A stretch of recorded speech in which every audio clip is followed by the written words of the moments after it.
ভারতের সঙ্গে উত্তপ্ত হয়ে আছে চীনের সীমান্ত রাজনীতি। সাম্প্রতিক বছরগুলোতে দুই দেশের সেনাদের মধ্যে সংঘর্ষের ঘটনাও ঘটেছে।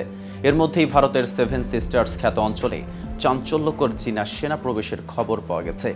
বলা হচ্ছে ভারতের অরুণাচল প্রদেশের অন্তত ৬০ কিলোমিটার ভেতরে ঢুকে পড়েছে চীনের সেনারা। শুধু তাই নয়, অঞ্চলটিতে নিজেদের ঘাঁটিও গেড়েছে শি জিনপিং বাহিনী। শুধু তাই নয়, ভারতীয় ভূখণ্ডে ঢুকে অরুণাচল প্রদেশের আনজাও জেলার কাপাপু এলাকায় ক্যাম্পও করেছে চীনের পিপলস লিবারেশন আর্মি। তবে কি এবার এই এলাকার একাংশ দখল করে নিয়েছে চীন? আসলে কি ঘটছে সেখানে, এ বিষয়ে বিস্তারিত থাকছে প্রতিবেদনের বাকি অংশে। আর কেটিভি নিউজ 24 চ্যানেল থেকে আপনাদের সাথে আছি আমি মেহেদি হাসান। ভারতের সংবাদ মাধ্যমকে একাধিক সূত্র বলছে, কাপাপু এলাকার কাঠে আগুন ধরানো, পাথরের গায়ের রং ব্যবহার করে লেখা চীনের নাম এবং চীনা খাদ্য সামগ্রীর ছবি দেখে বোঝা যায় সেখানে প্রায় এক সপ্তাহ আগেই চীনা সৈন্যদের অনুপ্রবেশ ঘটেছে। ছবিতে দেখা যায় পাথরের গায়ে ইংরেজিতে 2024 সাল লেখা রয়েছে।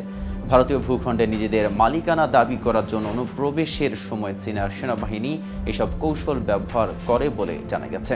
দুই দেশকে বিভক্তকারী ম্যাকমোহন লাইনের হাদিগ্রো পাসের কাছের কাপাপুতা ইন্দো তিব্বত বর্ডার পুলিশের একটি ক্যাম্পের অবস্থান রয়েছে।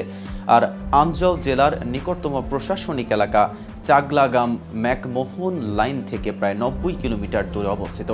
এছাড়া চাগলাগাম থেকে প্রায় 80 কিলোমিটার দূরে পার্বত্য এলাকায় গ্লাইতাকোরু পাসের অবস্থান। এর আগে 2022 সালের আগস্টে সোশ্যাল মিডিয়ায় ব্যাপকভাবে ছড়িয়ে পড়া ছবিতে দেখা যায় পিএলএ সৈন্যরা হাদিগ্রা হ্রদের কাছে নিজেদের অবকাঠামো নির্মাণ কার্যক্রম তদারকি করছে। সেখানে 3টি খননকারী মেশিন দিয়ে খনন কাজ পরিচালনা করতে দেখা যায় চীনের সামরিক বাহিনীকে।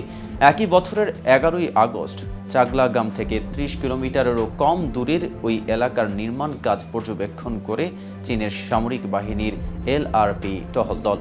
ওই সময় হাদিগ্রা হ্রদের নির্মাণাধীন স্থাপনা থেকে কিছুটা উত্তরে চীনের সামরিক বাহিনীর সদস্যদের ক্যাম্পের অস্তিত্ব নিশ্চিত হয় ভারতীয় সেনাবাহিনী। তারও আগে 2021 সালে দেশটির সংবাদ মাধ্যম এনডিটিভি স্যাটেলাইটে ধারণ করা চিত্র বিশ্লেষণ করে জানায়, অরুণাচল প্রদেশে ভারতীয় ভূখণ্ডের ভেতরে কমপক্ষে 60টি ভবনের দ্বিতীয় ক্লাস্টারে নির্মাণ কাজ পরিচালনা করছে চীনা সামরিক বাহিনী। 2020 সালে চীনা সৈন্যরা অরুণাচলের দিবাং উপত্যকা জেলায় ভারতীয় ভূখণ্ডে প্রবেশ করে।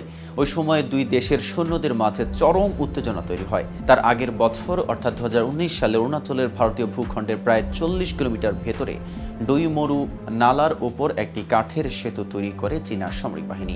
ভারতের বহুল আলোচিত অরুণাচল প্রদেশের সীমান্ত লাগোয়া বিশাল অংশের মালিকানা দাবি করে প্রতিবেশী চীন। চীনের সাথে ভারতের মোট 3,488 কিলোমিটার সীমান্ত রয়েছে। এর মধ্যে কেবল বিরোধপূর্ণ অরুণাচলের সাথে চীনের সীমান্ত রয়েছে 1,126 কিলোমিটার। আজ এ পর্যন্তই। নিত্য নতুন সকল আপডেট পেতে কেটিভি নিউজ 24 এর সাথে থাকুন।